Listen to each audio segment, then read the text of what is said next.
കാമം കഴിഞ്ഞാൽ മനുഷ്യനിൽ കുടിയിരിക്കുന്ന ശക്തമായ വികാരം ഹിംസയാണ്. എന്തിനു വേണ്ടിയും ഹിംസ ചെയ്യുന്ന ഒരു ഗോത്രത്തിന്റെ കഥകൾ ഇരുവശത്ത്. അങ്ങനെ രണ്ട് വംശങ്ങളുടെ കഥകളുടെ സംഗമം കൂടിയാണ് ഇരു. മലയുടെ അരചന്മാരായ ആ ഗോത്രവിഭാഗങ്ങളുടെ കഥ കൂടിയാണ് ഇരു.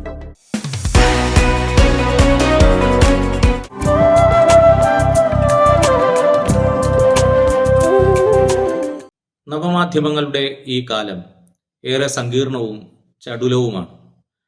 ഒപ്പം വ്യക്തികൾ കൂടുതൽ വ്യക്തികളിലേക്ക് ചുരുങ്ങുകയുമാണ്. അതുകൊണ്ട് തന്നെ ബൃഹദാഖ്യാനങ്ങളുടെ കാലം കഴിഞ്ഞു എന്ന് വാദിക്കുന്നവരുണ്ട്. എന്നാൽ കേരളത്തിൽ നോവലിന് ലഭിച്ചുകൊണ്ടിരിക്കുന്ന പ്രാധാന്യം അത് അത്ര ശരിയല്ല എന്ന് തെളിയിക്കുന്നുണ്ട്. ചരിത്രത്തെ ആസ്പദമാക്കി എഴുതിയ ഒരു നോവലാണ് ഇരു. ചരിത്രാഖ്യായിക എന്ന പേര് കേൾക്കുമ്പോൾ തന്നെ നമുക്ക് CV രാമൻപിള്ളയുടെ പേരാണ് ഓർമ്മ വരിക. അദ്ദേഹം എഴുതിയ മാർത്താണ്ഡവർമ്മ എന്ന നോവലിന്റെ ഒരു ഉത്തരപാഠമാണ് ഇരു എന്ന് വേണമെങ്കിൽ പറയാം. അല്ലെങ്കിൽ അദ്ദേഹം പൂരിപ്പിക്കാതെ വിട്ട ചില ഭാഗങ്ങളെ ഷിനിലാൽ പൂരിപ്പിക്കുന്നു എന്നും പറയാം. അടിയൻ ലച്ചിപ്പോം എന്ന പ്രശസ്തമായ വാക്യത്തിന് പിന്നിൽ, അല്ലെങ്കിൽ അത് ഉച്ചരിച്ച വ്യക്തിയുടെ വേര് തേടിയുള്ള ഒരു യാത്രയാണ് ഇരു എന്ന ഈ നോവൽ. ഇതിലൂടെ അനാവരണം ചെയ്യപ്പെടുന്നത് ആദിമകാലം തൊട്ട് നിലനിന്നു പോന്ന ഗോത്രങ്ങളുടെ കൂടി ചരിത്രമാണ്. കാട്ടിൽ അധിവസിക്കുന്ന ഗോത്രങ്ങളുടെ കഥകൾ മാവേലി മണ്ഡലത്തിലും കൊച്ചരേത്തിയിലുമൊക്കെ വന്നിട്ടുണ്ട്. എന്നാൽ അതിൽ നിന്ന് വിഭിന്നമാണ് ഇരുവിലെ കഥ. ഇത് കേവലം ഗോത്രത്തിന്റെ വംശകഥ മാത്രമല്ല, മറിച്ച് ചരിത്രത്തിന്റെ ഭാഗധേയം നിർണയിക്കുന്നതിൽ അവർ വഹിച്ച പങ്കുകൂടിയാണ് രേഖപ്പെടുത്തുന്നത്. ഇതിനേക്കാൾ മറ്റെന്ത് ആദരവാണ് ചരിത്രത്തിൽ നിന്ന് ബോധപൂർവമോ അബോധപൂർവമോ ആയി ഒഴിവാക്കപ്പെട്ട ആ ഗോത്രങ്ങൾക്ക് നൽകാനാവുക? ചരിത്രം വിജയികളാൽ എഴുതപ്പെടുന്നു എന്നാണ് പൊതുവെ പറയപ്പെടുക. എന്നാൽ വിജയികളാൽ എഴുതപ്പെടുമ്പോൾ പോലും ആ വിജയികൾക്ക് ഒപ്പം നിന്ന എല്ലാവരുടെയും പേരുകൾ ചരിത്രത്തിൽ ഉണ്ടാകാറില്ല. ഹർമ്മ്യങ്ങൾ തീർക്കുന്ന ചക്രവർത്തിമാരുടെ പേരുകൾ ചരിത്രത്തിൽ ഉണ്ടാവാം, പക്ഷേ കൊത്തുപണിക്കാരുടെ പേരുകൾ ഉണ്ടാകാറില്ലല്ലോ. ആ അവസ്ഥയെ മറികടക്കുകയാണ് ഇരു എന്ന നോവലിലൂടെ ചെയ്യുന്നത്. വേണാട് എന്ന നാട്ടുരാജ്യത്തെ തിരുവിതാംകൂർ എന്ന സ്വതന്ത്ര രാഷ്ട്രമാക്കി ഉയർത്തുന്നതിൽ യുവരാജാവായ മാർത്താണ്ഡവർമ്മയ്ക്ക് താങ്ങും തൂണുമായി നിന്ന ഒരു വംശം ചരിത്രത്തിൽ എവിടെയും രേഖപ്പെടുത്തപ്പെടാതെ പോയി. ആ ഉപകാരത്തിന് പകരമായി രാജാവ് കരമൊഴിവായി പതിച്ചു നൽകിയ ഭൂമി രേഖകളിൽ നിന്ന് അപ്രത്യക്ഷമായി. മലയുടെ അരചന്മാരായ ആ ഗോത്രവിഭാഗങ്ങളുടെ കഥ കൂടിയാണ് ഇരു. ഇരു എന്ന നോവലിന്റെ പേര് ഒരു ദ്വന്ദ്വത്തെ സൂചിപ്പിക്കുന്നുണ്ട്. വിവിധ ദ്വന്ദ്വങ്ങളുടെ കൂടിച്ചേരലാണ് ഈ നോവൽ എന്ന് പറയാം. ഇതിലെ പ്രധാന കഥാപാത്രമായ ഇരു രണ്ട് വംശങ്ങളുടെ സങ്കരത്തിൽ നിന്ന് ഉണ്ടായ ആളാണ്. അയാളുടെ ഒരു ഭാഗം വെളുത്തതും അരയ്ക്ക് താഴ്പോട്ട് കറുത്തതുമാണ്. അയാളുടെ യഥാർത്ഥ പേര് കിട്ടൻ എന്നാണ്. അയാൾ പറയുന്ന വിധത്തിലാണ് ഇരു എന്ന ഈ നോവൽ മുന്നോട്ട് പോകുന്നത്. അയാൾ തൻ്റെ കുലത്തിൻ്റെ ഈ ചരിത്രം പറഞ്ഞു കൊടുക്കുന്നതാകട്ടെ രണ്ടു പേരുകളുള്ള മറ്റൊരു പെൺകുട്ടിക്കാണ്. പ്രകൃതിയോട് ഇണങ്ങി ജീവിക്കുന്ന, പരസ്പരം ഹിംസ ചെയ്യാത്ത, ഒന്നും കവർന്നെടുക്കാത്ത ഒരു ഗോത്രത്തിൻ്റെ കഥകൾ ഒരു വശത്ത്, പ്രകൃതിയെ കീഴ്പ്പെടുത്തുന്ന, എന്തിനു വേണ്ടിയും ഹിംസ ചെയ്യുന്ന ഒരു ഗോത്രത്തിന്റെ കഥകൾ ഇരുവശത്ത്. അങ്ങനെ രണ്ട് വംശങ്ങളുടെ കഥകളുടെ സംഗമം കൂടിയാണ് ഇരു. ചരിത്ര നോവൽ എന്നതിനപ്പുറത്തേക്ക് ലോകമെമ്പാടും പരന്നുകിടക്കുന്ന ആദിമ ഗോത്രത്തിന്റെ കഥ കൂടിയാകുന്നുണ്ട് ഇരു എന്ന നോവൽ. ആദി വേടനും വേടത്തിയും തങ്ങൾക്ക് പറ്റിയ ഒരു സ്ഥലം കണ്ടുപിടിക്കാനായി കുന്നിന്റെ മുകളിലേക്ക് യാത്രയാകുന്നു. അവിടെ ഏറ്റവും തുഞ്ചത്തെ ഒരു മരത്തിൽ വെച്ച് അവർ പരസ്പരം ഒന്നാകുന്നു. നൂറ്റാണ്ടുകളോളം അവർ ഒന്നായി തന്നെ ആ അവസ്ഥയിൽ തന്നെ ഇരിക്കുന്നു. ഒടുവിൽ വികാരത്തിന്റെ കൊടും മൂർച്ചയിൽ അവരുടെ ശരീരം രണ്ട് ജീവരേതസ്സായി ഉരുകുന്നു. അതിൽ നിന്ന് ഒരു ഉറവ ഉത്ഭവിച്ചു. അത് ഒരു നദിയായി ഒഴുകി. കായ നദി. ജീവിതം അതിനു ചുറ്റും പടർന്ന് പന്തലിച്ചു. കായ നദിയെ ഒരു മിത്തായി വളർത്തിയെടുക്കുന്നുണ്ട് നോവലിസ്റ്റ് ഇവിടെ. ഇവിടുത്തെ പ്രധാന കഥാപാത്രമായ ഇരുവിന്റെ തന്നെ ഭാഷയിൽ പറഞ്ഞാൽ കായം എന്നാൽ ശരീരം. ശരീരത്തെ മറികടക്കുക എന്നാൽ മരിക്കുക എന്നാണ് അർത്ഥം.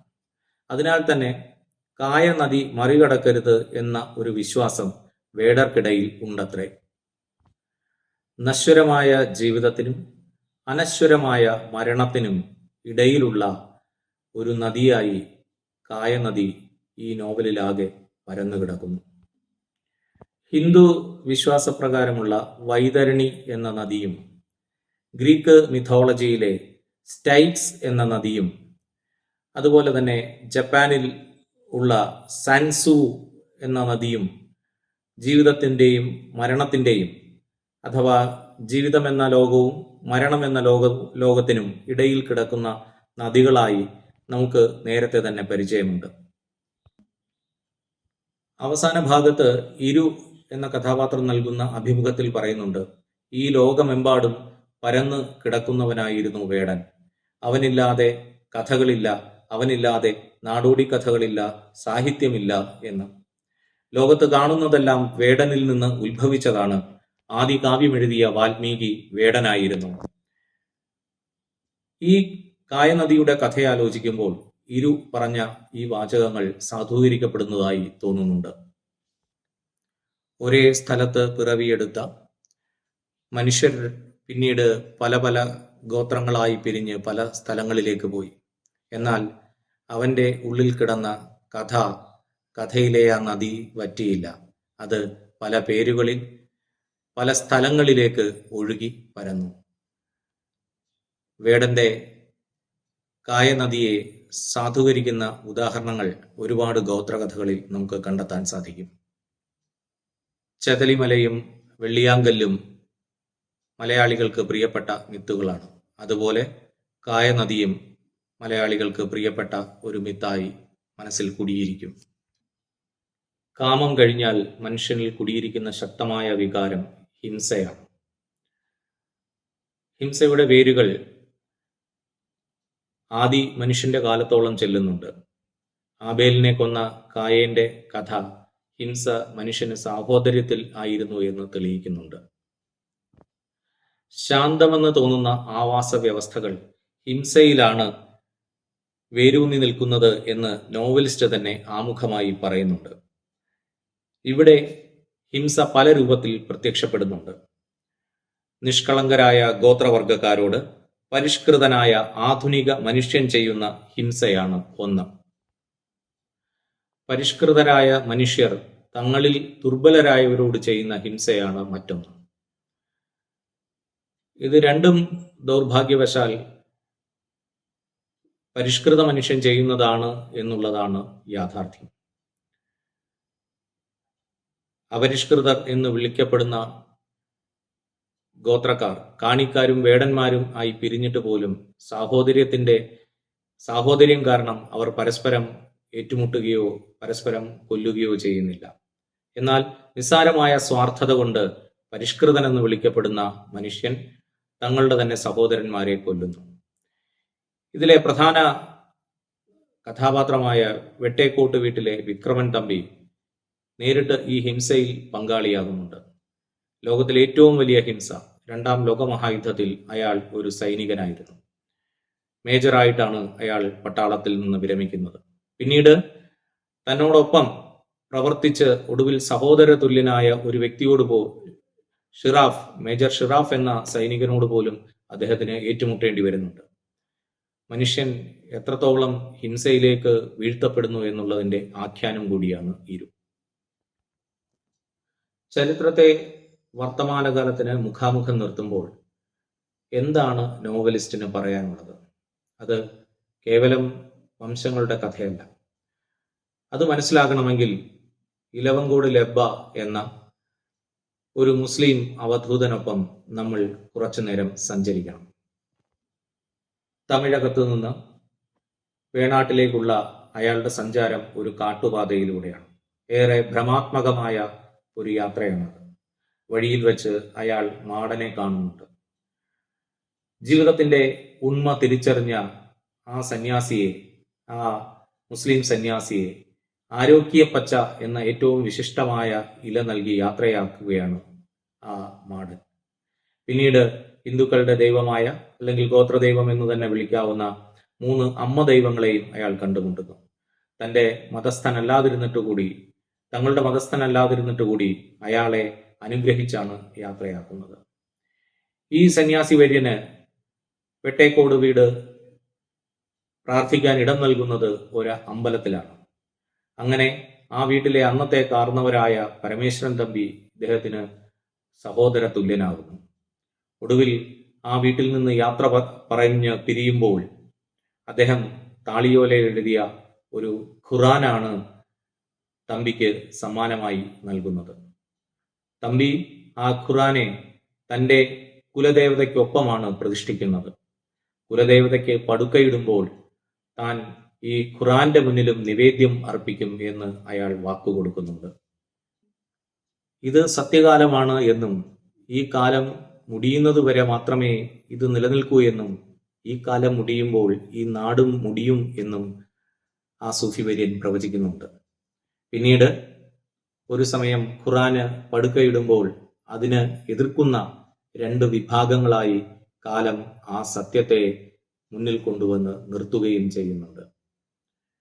മലയാളികൾ എത്ര സ്വാഭാവികമായാണ്, എത്ര ജൈവികമായാണ് പല സംസ്കാരങ്ങളോട് ഇഴുകി ജീവിച്ചു പോന്നത് എന്ന് തൻ്റെ ഈ നോവലിലൂടെ ഷിനിലാൽ വരച്ചു കാട്ടുന്നുണ്ട്.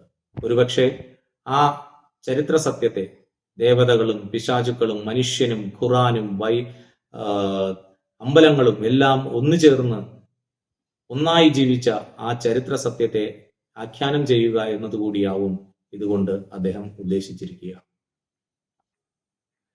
നശിച്ചു പോകുന്ന ഒരു ഗോത്രഭാഷയെ കണ്ടെത്തുക എന്നൊരു ദൗത്യം കൂടി, അങ്ങേയറ്റം ശ്രമകരമായ ഒരു ദൗത്യം കൂടി ഷിനി ഈ നോവലിൽ പൂർത്തിയാക്കുന്നുണ്ട്. 300 വർഷം കൊണ്ട് ആരൊക്കെയോ ജീവിച്ചു തീർത്ത കഥയെ താൻ ഇവിടെ തുന്നിച്ചേർക്കുകയാണ് എന്ന് ഷിനിലാൽ ആമുഖത്തിൽ പറയുന്നുണ്ട്. ഈ നോവൽ എൻ്റെ ഉത്തരവാദിത്വമാണ്. ഞാൻ ചെയ്തില്ലെങ്കിൽ ഒരു ചാറ്റ് ജിപിടിക്കും ഇത് ചെയ്യാനാവില്ല. ഇതിനകത്തുള്ള കാര്യങ്ങൾ ഗൂഗിളിൽ കിട്ടുകയുമില്ല. ഒരു എഴുത്തുകാരൻ്റെ വലിയ ആത്മവിശ്വാസത്തിന് ഉദാഹരണമാണിത്. എന്തുകൊണ്ടും മലയാള സാഹിത്യത്തിൽ വരും കാലത്ത് തല ഉയർത്തി നിൽക്കാൻ പോകുന്ന ഒരു കൃതിയാണ് ഇരു എന്ന നോവൽ. കാലം അത് തെളിയിക്കും.